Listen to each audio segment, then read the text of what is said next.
out there were available to make the Earth better and more livable. Perhaps the opportunity to explore was there. The road to space isn't paved with technology and rockets alone. It's built on the dream.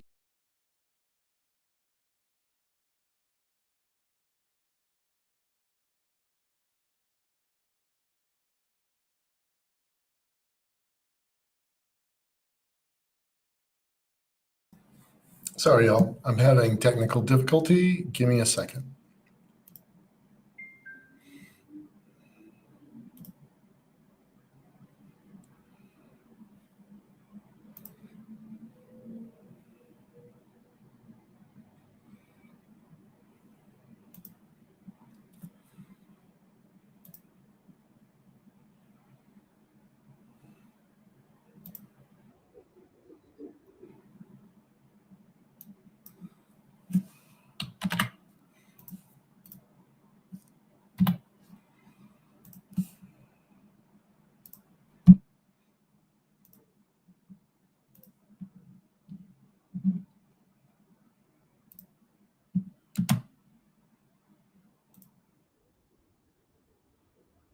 Rockets alone.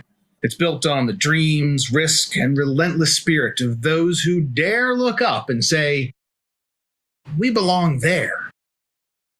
For over 30 years, the Space Frontier Foundation has been a home for these visionary, radical, action-oriented individuals. Hear their stories, learn how space was shaped, and revel in the revolution of commercial space pioneers.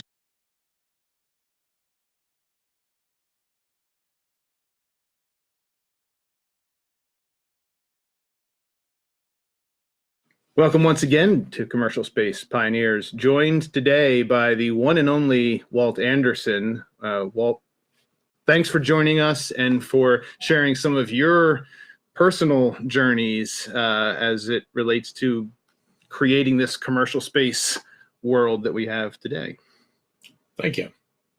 So, Walt, I know you have been absolutely instrumental in multiple companies, very instrumental in a lot of nonprofits, the Space Frontier Foundation and others.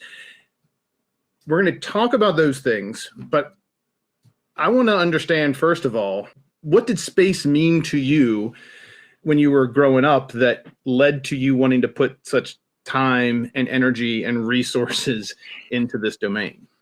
Well, I realized at some point that space was a frontier, and that the resources out there were available to make the Earth better and more livable.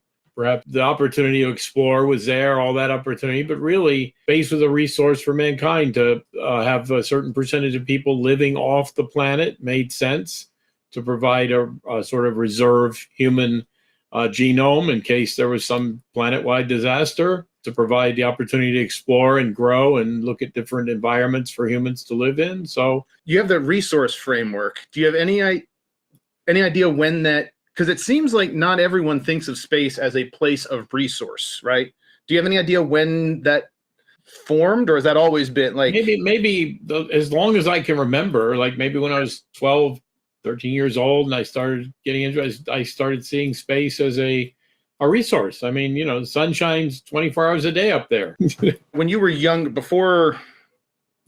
way back, do you have any idea what early exposure to the space world you got from your formative years? Well, I remember when I was 5, 6 years old having a book on astronomy, and started sort of being interested in the basic, the planets and the rotation, real basic stuff. And I had one of my uncles for Honeywell Corporation doing stuff for NASA, so he sometimes talked about stuff. But basically, it's just my own interest in science and technology and understanding the universe a little more. And there's some in the industry who have been obsessed since they were walking. You don't sound like you were space obsessed at an early age. You were aware and interested, but not necessarily like consumed by it. No, I was fascinated by it, and as time went on, I realized that using the space resource, getting humans out into space, living in habitats in space was going to be an important step for the future evolution of mankind. And that idea evolved over time, but eventually it became a certainty that this was absolutely necessary for the future of mankind and for human evolution to be done. That's my opinion, but I began to believe that probably by the time I was 12, 13 years old. I had that convinced and didn't realize there were a lot of other people out there just as convinced of the same thing until quite a lot later when I, around the same time, early 80s, I met both Todd Hawley at ISU, and I saw a small article and I contacted them and talked to Todd Hawley, who was the visionary behind ISU, and became one of the founders of ISU, one of the 14 founders of the International Space University. Around the same time, I met Rick Tumlinson, who was starting the Space Frontier Foundation, and he introduced me to Gerald O'Neill at SSI. So I got to kind of instantly meet all these people who had the similar opinion to me, that I thought I was one of the few crazy people in the world who believed that. And that happened almost in the same 1 year time frame, 1987. What was life like before this catastrophic introduction to all of these other people? I was running a telephone company called Mid-Atlantic Telecom, which provided telecom internet and telecom services to companies in the 7 Mid-Atlantic states, about 30% of the U.S. population. So we had, sophisticated telecom network.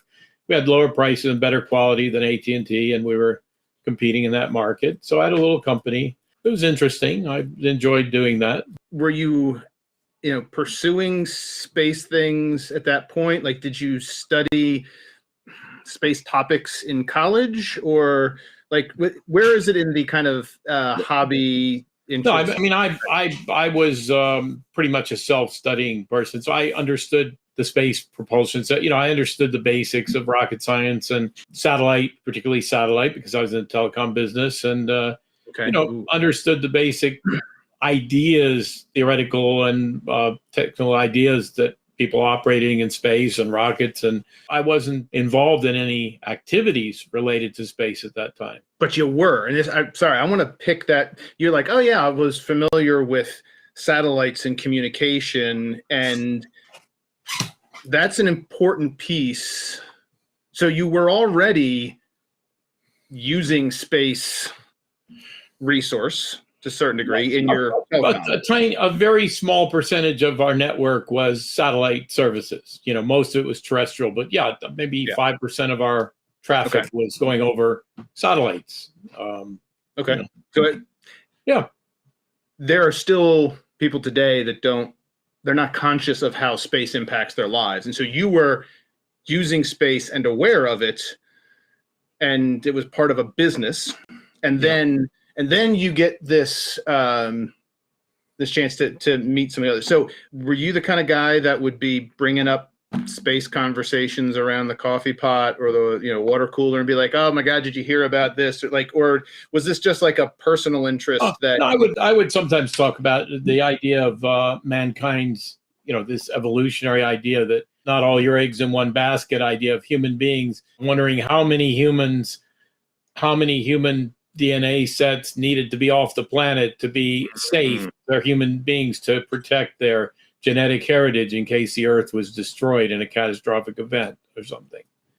And this is, by my calculation, a while ago.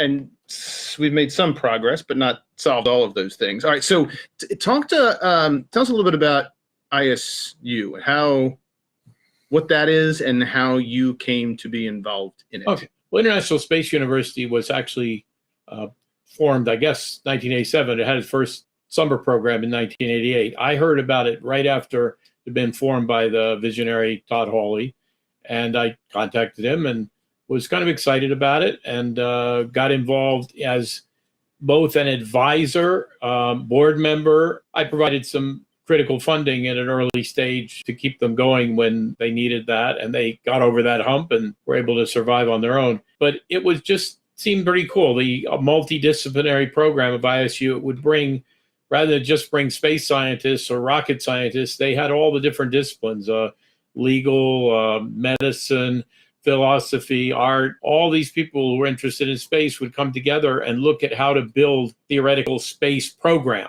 how to do specific things in space, combining all these skill sets, which were all needed to make a successful space program. So the rocket scientists probably didn't leave ISU having learned a whole lot more about rocket science, but they certainly understood how their technology needed to be integrated with other disciplines to make a successful program. Pretty valuable. We had some amazing people there, like the designers of the Chinese Long March rockets came there as students to ISU. Plus, it was multicultural. So you had most years 20 to 30 different people from different countries. So you had a lot of languages. It was mostly in English, but you had to deal with a lot of different cultural issues. And it was pretty exciting for the first few years in particular, because it was something completely new. Obviously, funding and support is critical. Like none of this stuff, no bucks, no Buck Rogers. What was it, if you can, what was it about that was like, yeah, this is a cause worth putting capital to, thank you. And how did you come to make that decision that was a thing to? Well, the driving thing was, of course, it was a great idea, but I mean, the multidiscipline, multicultural really impressed me. It really was I thought that was really the right way to go, since Earth is a tiny planet in space and we're all here on this place. So the idea that we all would participate and it would be open to other cultures rather than just an American program, which most Americans thought NASA is the only company doing things in space. I thought that was pretty impressive. It turned out to work out very, very well. It actually was very successful to have the multidisciplinary, multicultural, and it's still going on. It's one of the few things I've done that's still doing what it was set up to do in the same way it was set up successfully. Most of the companies I've had have been sold off and ruined or screwed up or out of business. But this thing, from the first program in 1988 that was held at MIT till the current summer programs and the year-long graduate program held in Strasbourg, France, is still doing exactly that thing in mostly the same way successfully. Yeah, there's not that many organizations that have that longevity. So ISU, you're supporting ISU. What was it about the Space Frontier Foundation? Were you part of National Space Society, or did you? No, I never been part of the National Space Society. They were too much U.S. government ass kissing for me. They really weren't very open to the international side. So I guess I was introduced, I think maybe Todd Hawley introduced me to Rick Tumlinson, and who was one of the founders of Space Frontier Foundation. And I liked Rick immediately. We liked each other, so we became friends. But he was sitting there in the New York Manhattan Harbor on the Enterprise, old Enterprise aircraft carrier, with a little office down in the bowels of the ship where he'd gotten free office space to start Space Frontier Foundation. So again, I thought it was a great idea to bring people together. Space Frontier Foundation always was attracted a lot of innovative, crazy people who wanted to do things differently and creatively.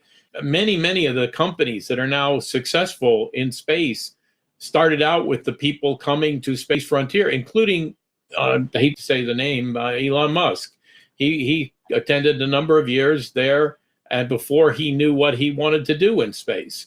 And a number of other people who've created successful space enterprises were part of that enterprise, Space Frontier Foundation, before they went on to do things, because it was a great incubator to see what other people were doing and to associate with people who had the same vision.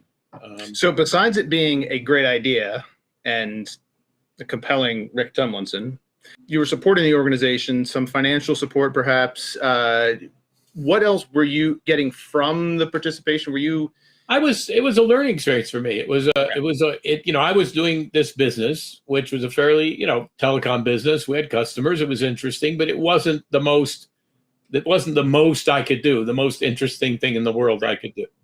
But development of space seemed like something that was more difficult, that was actually challenging and difficult, but worth doing. And so much more interesting, meeting all the people involved, looking at the future possibilities of what might be done. And Yeah, it was exciting. I know the insider outsider dynamic doesn't fit. I'm going to use that as through this time you're supporting. Do you consider yourself a space insider, or are you still like an outside supporter? Other people are the insiders, and you're just. I don't know. I guess I'm kind of an insider. I mean, I was on the board of both ISU and Space Frontier. Okay. I was involved in trying to support a number of space organizations, all the way from AMROC to Rotary Rocket to a number of other various things, like trying to do missions to the moon and other things. So I think I'm pretty much on the inside of things. I mean, now absolutely, but like back then. I think I quickly tried to get inside. Okay. It was so interesting. I wanted to be in the middle. That's why I was accepted a board position in both organizations. I also was very involved with the management of ISU. I mean, it was a small entrepreneurial organization, and I was running another small entrepreneurial organization. So I understood a lot about the dynamics of how to help ISU, not just financially, but also how to deal with some of the issues that come up in an organization of that size. And Todd and I were buddies, so we worked together well, and we helped each other. It sounds like the interpersonal relationships were essential in these like putting these things together. You're finding people that share common vision and are willing to put their shoulder to the wheel, metaphorically speaking, right? Yeah. I mean, these people were really, I mean, some of these people dedicated their life. Todd Hawley and Rick dedicated their life to this cause. Yeah. More so than me. I was, and I thought I was an enthusiast, but they, yeah. So we're now into early 90s. Like, are you still running the telecom, or? Yeah, I've in 1993, I sold that company and started another company in Europe called Esprit Telecom, doing very much the same thing, but now we're operating across international, we're operating in 12 European countries and offices all over Europe, and we're challenging the largest companies in the world, telecom companies in the world, like Telefonica is the largest company in Spain, and British Telecom, France Telecom, and we're actually competing head to head with these giant companies and kicking their ass. As you're doing that, how is your view, your understanding? So you've got the vision about our future, humanity's species future in space. How are events in the space world supporting or challenging that vision as you're coming through this time? Well, throughout all this time, the organizations, International Space University got support from national space agencies around the world. ESA, NASA, and the Space Frontier Foundation obviously had interconnection and communication with these organizations, but there was a certain frustration. I always believe in the free market and competition, and certainly in the US, there was no such thing in the space industry back in the 90s. There was a couple preferred vendors, cost plus contractors, the same people that make weapons, and they were the preferred vendors, and they were the ones who were going to supposedly build all the space stuff for the US government. They weren't very innovative. They were high cost. And so one of Space Frontier's goals all along was to promote competitive space, what's now called new space. And we've really worked hard to promote that and got a lot of our companies involved. Were always ended up with resistance. If they didn't join NASA and somehow become a NASA contractor and get inside NASA, NASA killed them, tried to kill them and destroy them. And it went on like that for a very long time. In Europe, there wasn't as much entrepreneurial space activity. ESA was actually relatively open to that compared to NASA, but they didn't have a lot of people in Europe promoting private space at that time. Yeah. Now, so that's a critical observation about the environment, because, and not everyone, again, our audience here, some of this is going to be people that know these stories already, but then some of this is also people that are newer to the industry. The fact is that commercial launch went to Europe for a long period of time. It's challenging sometimes to try and figure out, how did the US, which had a leading position, lose it? Well, it's simple because it was all NASA. NASA was not going to allow another launch company to survive back in the 90s, whereas Europe was willing to have some very large companies go into the market and compete. And they did have some very successful technology at that time, Ariane and other organizations that supported them. So Europe was more open to the creativity of the private market, even though it was large contractors, than NASA. NASA had to have it invented there, built there by their special pet contractors, and that's it. Do you have a theory on why that was? I mean, why did the world turn into that? Do you have? I think it has to do with the fact that America at that time was still the great empire of the world, and NASA was their space agency. So a lot of people around the world look to NASA as the space agency in the world. I'd say the average person wouldn't even know NASA existed, or JAXA, the Japanese space agency, or that every other country, India had a space agency, Brazil had a space agency. Everybody looked to NASA. The great empire was going to solve all the problems. They had successfully gone to the moon first, so that was a milestone, and a positive milestone. So I don't think people realized that was not the way for ultimately humankind to get to space, that the government-only approach wasn't going to work ultimately. In the 90s, is that reality is that starting to dawn on people, or like there's a general public people, and then there's, certainly the Space Frontier Foundation became a lot bigger membership.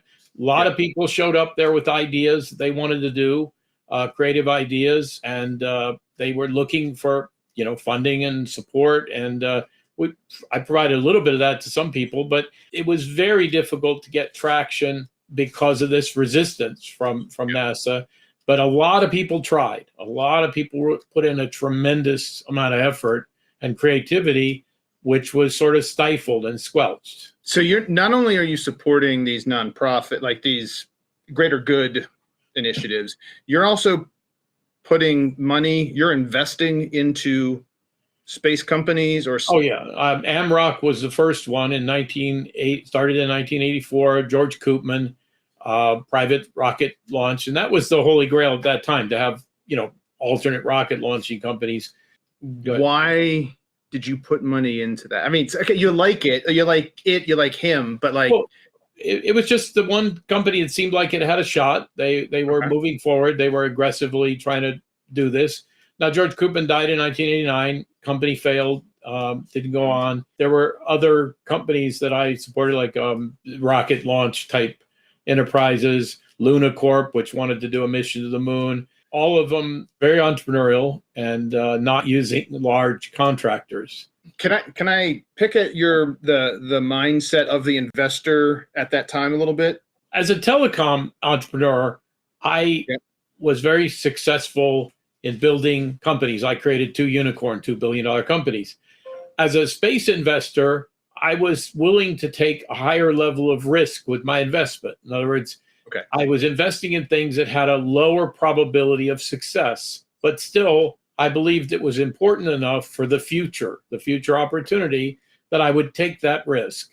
So I look like an idiot investing in space, having tried to privatize the Mir or invest in an early rocket company, or going to the moon, private mission to the moon. But we thought, I and others believed those were important things to do. They were high risk, less probable than this telecom stuff I did, which we knew exactly what we were doing and why and what the market was and everything. But it was important. This was an important thing to do, to pursue this longer term goal involving the entire world and everybody on it. That was my motivation at the time. And I appreciate that, and like the understanding. I do not think at all that you look like an idiot for having invested in these things, because you don't know what's going to work, and if you sit around and wait for things to work, then the opportunities are gone anyway, right? Like, so it makes sense. You weren't thinking, oh, well, this is a sure thing. This was, all right, I'm willing to take the risk. I'm willing to, like, did you have a portfolio? And you're like, okay, well, I can take some, this is my fun money or anything like that? Or like, this is still real money. Like, Oh yeah, real money. Yes, and yeah. And not like, there's some people that think investment money is like something that comes out of thin air. It doesn't come out of thin air. It comes out of somebody's pocket. So like you're putting your money where your mouth is over and over. well, it's like the joke: if you want to become a millionaire in space, you have to start out as a billionaire. Okay. I was taking the money that I received from the corporate entities in telecommunications and the profits that were generated, and investing it into space activities, both the not-for-profits and the small companies that were doing creative things. So you mentioned a space station in there. Is there another? I want to get to MirCorp, but I don't want to skip too far ahead. Is there another turn of your story in terms of you're investing, you're seeing some traction, you're concerned about resistance? What's the next piece? What's the next turn of your? Well, we're investing in a number of space startups. LunaCorp, Amrock was early, XCore, Rotary Rocket. A number of launch type companies trying to build launch systems. LunaCorp wanted to use those systems to go to the moon. Now there are over 150 launch companies of various levels of success, but certainly many are successful already. But then the idea of having a private launch company was unusual, and nobody had it yet. A lot of it was because the companies involved were getting sabotaged or damaged in some way by NASA efforts, and a very intentional and well thought out strategy, I think. Okay, once you get over the initial maybe shock or rage about it, like what was the next piece of that? Like, were you then asking the foundation or ISU folks to go kick a senator in the shins? At ISU, we were interfacing with all these people that would later become officials of NASA and their various space agencies, or would become employees of space-related or technical-related companies in their home countries. So there is a huge body of alumni from ISU that I think came away with a very entrepreneurial spirit, a very open market and free market spirit about space. Certainly in ESA, the people that I meet in ESA that were ISU graduates are very much that way, but also even Indian Space Agency, other agencies all over the world. And that was a positive thing, but it takes a while to change a culture. NASA, there's a lot of people working for NSA and ASA that are supporting private space or had supported private space, but the political people in charge were the ones that made the final decision. So when people were doing cool things, were wanting to do cool things, these NASA guys were like, oh, that's great. That's interesting. How interesting. But they weren't the ones that could pave the road or help them. They didn't have the power to do that. It was the administrator and his cronies and the government that were shutting these things down or harming them or playing games with them. One strategy was to give a small contract to the company, and then they gear up with their employees, and then NASA would pull the rug out from under them, and now they couldn't pay 20 or 30 employees that they had and would go out of business. That was a common trick that NASA played. Yeah. So how did you get involved with this commercial space station idea, this MirCorp? Well, Space Frontier Foundation had, and ISU had connections into Russia. This before Russia became what it is today. Russia was becoming more liberalized, an open country, particularly their space field. They opened up to the world, shared what they knew and had done. Now they had a situation where the Mir space station in around 1999, Russia was running into some severe financial problems, and they couldn't afford to pay to keep the Mir station up, or the budget wasn't there to keep the Mir station boosted every 6 to 9 months with a rocket. So they were going to deorbit it. That was the plan. And a number of people heard about it. Again, named Rick Tumlinson was one of the people who promoted this idea to save the Mir. So he started a campaign within Space Frontier Foundation. And the idea was to try to convince the Russians to, hey, find the money, save it. It's a resource. It's never been used for military. It's a peaceful space station. It's a value. It has a value. Well, the Russians came back to him and talked to him. He said, if you want to save it, help us find the money. And Rick said, well, let me go talk to somebody. And I was the one he went to talk to. Wow. So we flew over there and met with a bunch of people who were very cynical and very believe it was possible. But we convinced them that we were willing and able to provide funding to save the Mir. And we were, and we did. We funded a private mission to the Mir because it had been shut down without any people on board for about 9 months or a year. Don't remember exactly. So they went up there to see what the condition was, to do an evaluation or to see what needed to be renovated to bring the Mir into service again. And this is Russia sends cosmonauts. Well, actually, Russian cosmonauts who were working for MirCorp privately. We formed a company called MirCorp. My organization and RSC Energia, the Russian company that built and owned the Mir, were partners in MirCorp.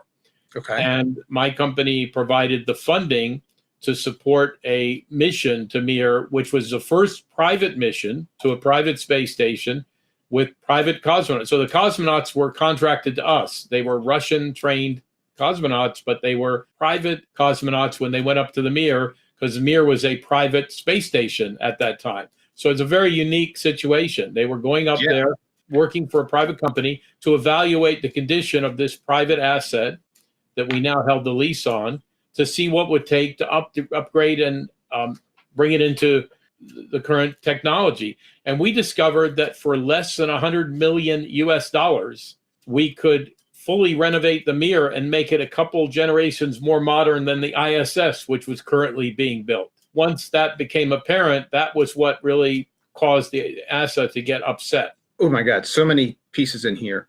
You funded not yourself going on a joyride. Don't mean to disparage, but like, it wasn't, you didn't say, hey, I want to go experience this. You said there is resource, there is opportunity here. I'm going to hire some people to go do this work because they know what they're doing and I don't. It was very, very tempting to use the resource I had to take that ride. Okay. And I really, really was tempted. But my longer term goals was that to save this asset. And that wouldn't have happened if I'd just gone up there and had my own fun. So I felt I could do that later. I thought, well, I have plenty of opportunity to go to the Mir once we save it. Yeah, that was my view.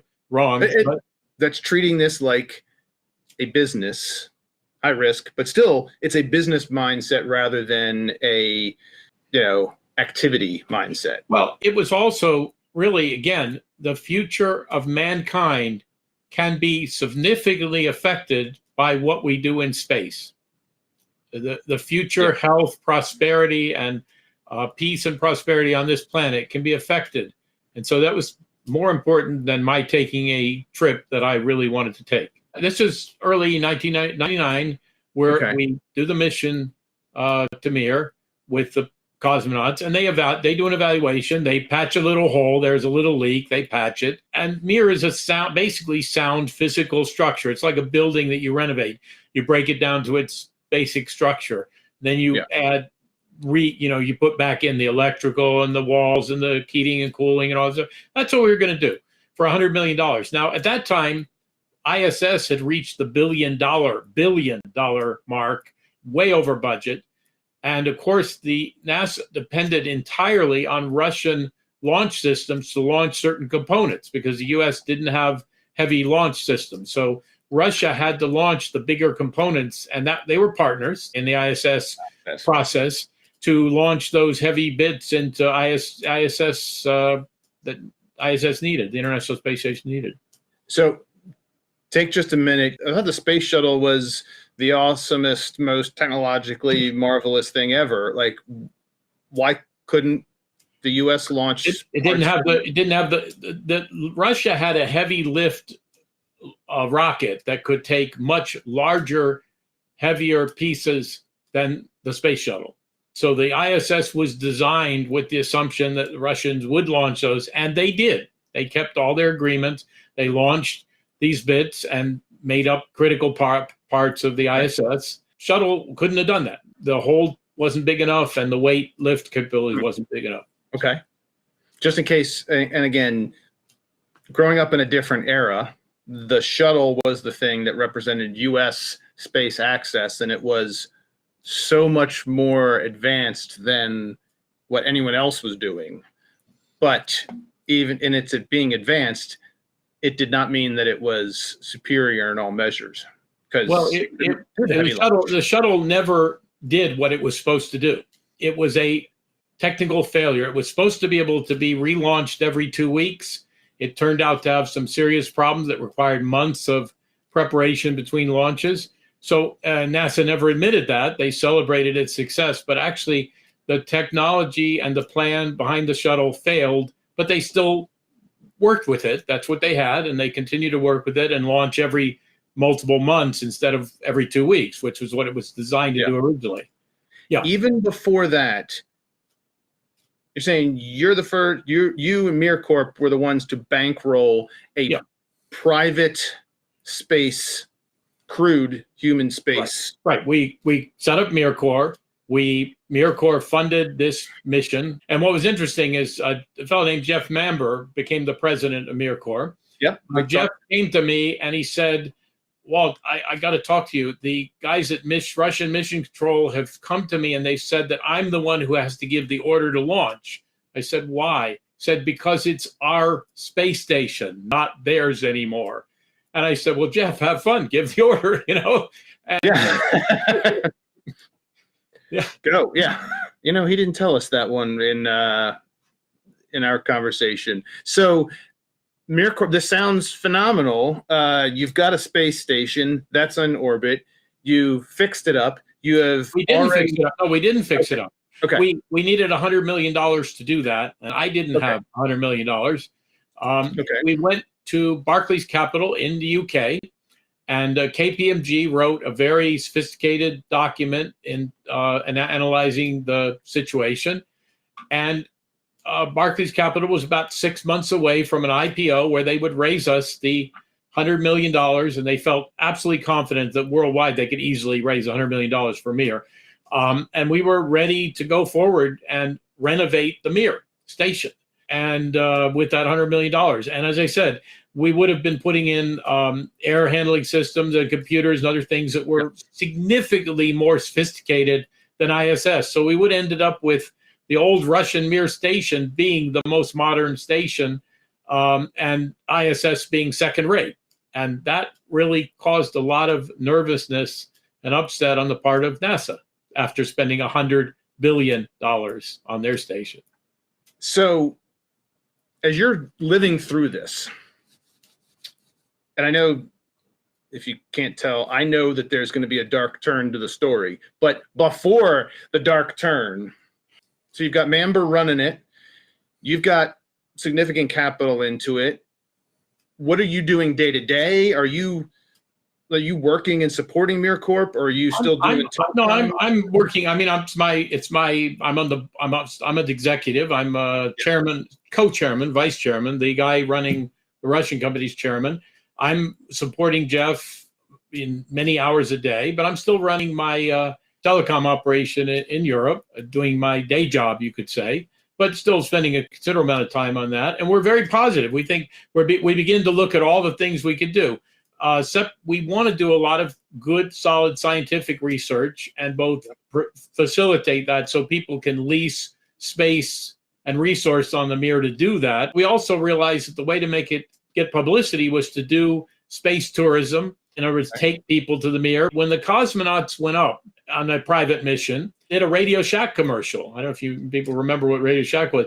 They took a talking picture frame up, and it was one of the cosmonauts' birthday. So we handed it to him, and he opened it up, and there was a picture of his daughter saying, "Hi, Daddy," in the talking picture frame.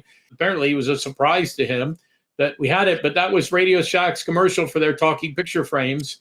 And it was a unique thing. We did a commercial activity on the Mir, perfectly nice thing that earned us a bit of money. And we saw doing more stuff like that. John Cameron, the guy who did Avatar and other, he wanted to do bring cameras, his 3D cameras onto the Mir and film, and we were talking to him. And then Dennis Tito, a fellow that ran a financial organization in Los Angeles, contacted us and said he would pay the amount of money we needed, which was around $12 million, to get to the Mir and be a tourist effectively on the Mir and experience space.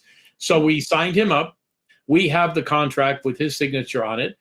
And that contract had a clause that if for some reason he couldn't go to the Mir, our Russian partners had agreed to take him to the ISS because Russia owned part of the ISS. They had their own door. They had their own compartment. So he had a backup plan, but we thought he was going to the Mir. Interesting.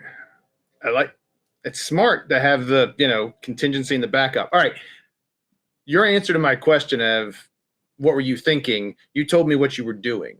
Okay. What we were thinking was, I was thinking that this was the coolest thing, and that all my other activities in space, that this, I would consider this to be one of the most, it was reaching a lot of what I wanted to do, to create this private space program, a place where private organizations could work with us and contribute to what we're doing.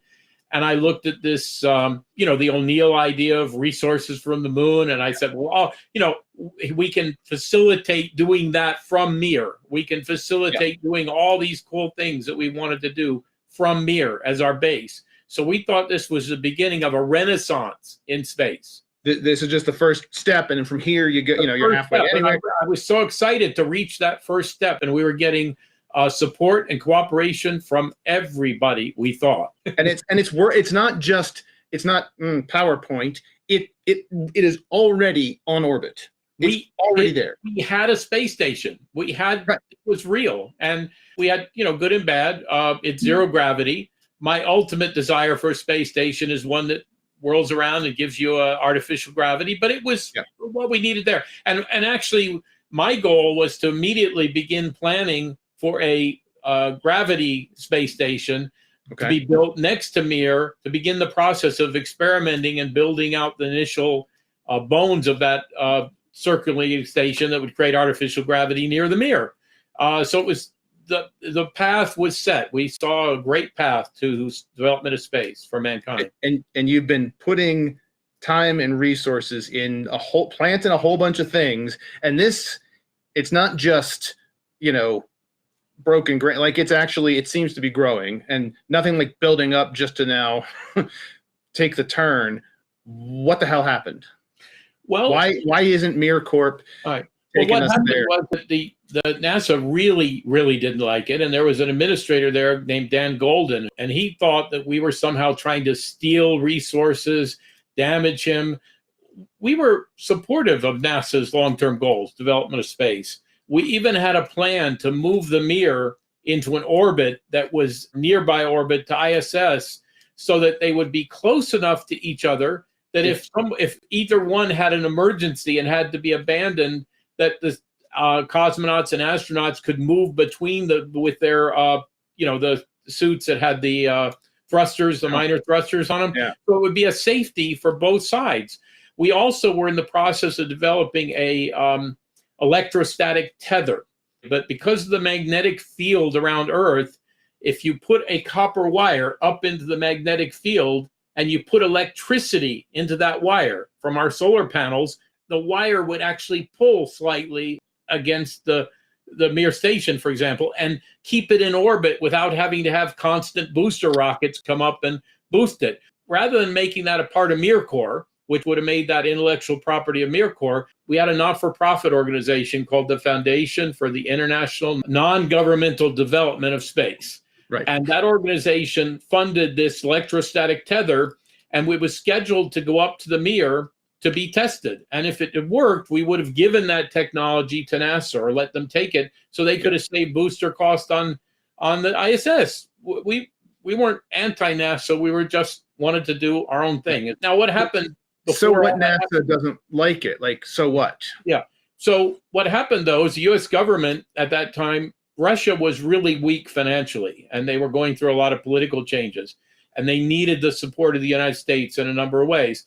So the NASA was able to twist the arm of the Russian Space Agency to order the deorbit of the Mir. to order the deorbit of an asset that we were leasing. And that actually is illegal under U.S. law. To interfere with a business in that way is a crime, and federal crime. But they didn't care. They did it. They convinced the Russian Space Agency to order the deorbit. It was ordered, and in April, I think it was April of 2000, the Mir entered the Pacific Ocean at a very high speed and ended our opportunity to create a private space program. So you still had an active contract. We still were the effective controllers of the legal entity that had legal control of the Mir at the time that it entered the Pacific Ocean. But the Russian Space Agency ignored our contract, and the U.S. government ignored their obligation not to interfere with private enterprise. They destroyed this asset before we could begin renovation, before we could raise the funds and do that. They destroyed the asset. Maybe good that you hadn't already done all the work and then they destroyed. But but this is crazy. This is not commercial piracy. It's piracy. It's a vicious, nasty, not invented here, small-minded piracy. And I began investigating. I knew who did. I knew who the culprits were, of course. I knew their names. But we wanted the smoking gun. We wanted the emails, the communication to prove it. Who damaged our business? Who destroyed the business? That triggered a response. The U.S. government has a lot more thugs who will be willing to follow orders than I did. I had no thugs. I just was doing an investigation. They had a bunch of thugs begin investigating me, and for 5 years, they did an investigation looking for something that they could do to me. And they didn't really find anything because they were finally went to the desperate measure of having to charge me with a tax fraud on a private, a not-for-profit charity called the Smaller World Foundation that I operated. It was a trust fund that contributed money to various causes, including space. And they claimed that I was the owner of it. And so all the profits it made in its investments belonged to me, and I hadn't paid taxes. Well, my view was that it was a not-for-profit organization. It was based outside the United States, and the U.S. government had no tax authority over that organization. But it didn't really matter whether the merit of their claims, the U.S. government claims, because they were the big empire. After 5 years and their desperation to find something, I was returning from the UK. I arrived on a Friday afternoon at Dulles Airport, and I was taken prisoner and was held the entire weekend without having access to my lawyer or anybody else, and arraigned on that Monday morning. So in the span of a few minutes in the telling, you've gone from this space future is going to manifest to a chunk of metal in the ocean, and now you're, by trying to understand what happened, you're now in jail. I'm in the basement of a building in DC, and my lawyer can't even meet with me for 48 hours. And did you renounce space and all of these things then, or like what? Of course not. Of course not. I'm the ultimate recidivist. I have gone right back to doing what I did before, building companies in telecom that are helpful and useful to the world. And I intend to go back when I can, when I have the resources, to continue to promote space by building more than a outpost, but a real space station. How like any normal person would have taken any number of those hits and said, yeah, okay, it's cool, but it's clear that that's not open. So what is it about you? But here's the interesting thing, though, about what happened to me. It was such a dramatic thing, the way the government managed it. And we created a lot of publicity. We put a website up called Justice for Walt. So all the things the government said and did were publicly available. Every document they filed could be read by anybody. And it created a bit of embarrassment at NASA. A lot of the rank and file at NASA couldn't figure out what the hell their management was doing. I actually got an apology from a senior official there who was not one of the political appointees, but this person this person said, I'm really sorry what happened. I was there. I saw what they did to you. I wasn't involved, but I'm really sorry what happened because there was no reason for that. And this was a person who reported fairly directly to the administrator, Dan Golden, who was the person involved who created this mess. And an apology is great. How the hell do you recover from that sort of... There's like 6 or 7 different things in here that any one of them could have been fatal to continuing. You still have this idea that, hey, space is a resource and this, commercial market is the answer. So the future of the world didn't change just because I spent a few years being tortured by the U.S. government. And in fact, I was held in solitary confinement for 7 months before I finally agreed to confess to these silly tax charges. That is another discussion. That's a longer... I'm just going to say, and people doubt that I took me 3 years of Freedom of Information Act requests to get the proof that I was held in solitary confinement. I have it now. So if anybody wonders why I confessed to something I say I didn't do, I later went to the tax court while I was being held in a low security facility. They said I was the ultimate flight risk, that I couldn't be allowed to be out on bail. You weren't going to escape to your space station because it was in the bottom of the ocean. That's right. I was the ultimate flight risk. But as soon as I confessed, I stopped being the ultimate flight risk, and I was sent to a facility with no walls, no security. I was given keys to a truck as part of my job there, where I could drive around, and so I became just bullshit. This whole thing. And I went to the tax court, and I proved the tax court conceded they used the word conceded, that I did not owe tax for the same exact, they didn't want to defend their position because they couldn't, but they could easily torture me into a confession because I wanted to see my family again before I died. Empires always have a certain percentage of thugs working for them, doing dirty work. Most large governments do. The U.S. government sicked their thugs on me, and that's what happened.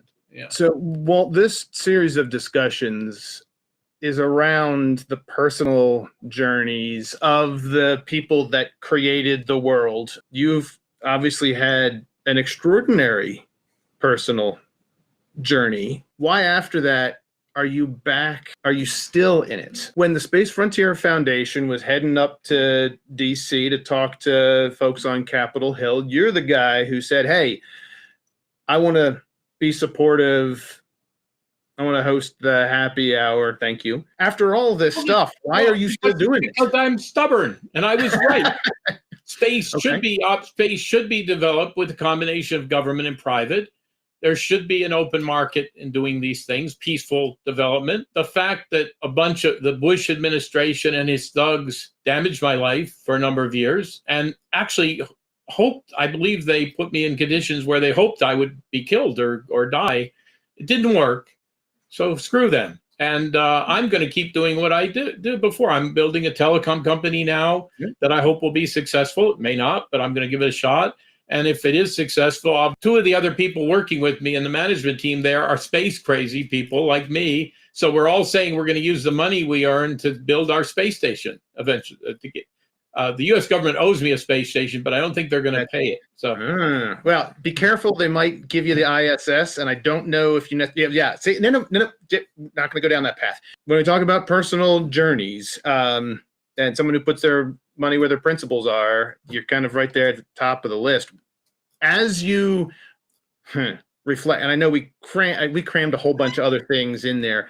What do you think about where the world is now? Like, through your efforts and through your experiences, has the marker moved forward? Are we closer to that future than? I think so. Okay. After what happened to me, the Bush administration left power, the Obama administration came into power, and apparently his view was, as far as I know, what I've been told, is he said, I don't care. Private space sounds good. Let's get on to talk about something important. NASA administrators had changed a little bit. There'd been some pushback because of not only what they did to me, but what they did to other companies. And Space Frontier Foundation had continued their lobbying efforts that they'd done for 28 years and had some breakthroughs with NASA to create some private enterprise things and some private initiatives. I lost a battle in the war for private space, but the war is won. There is private space now. There is new space. Billions of dollars have been invested in various things. There are 150, like I say, launch companies now. Half of them won't succeed, but some of them are and will succeed.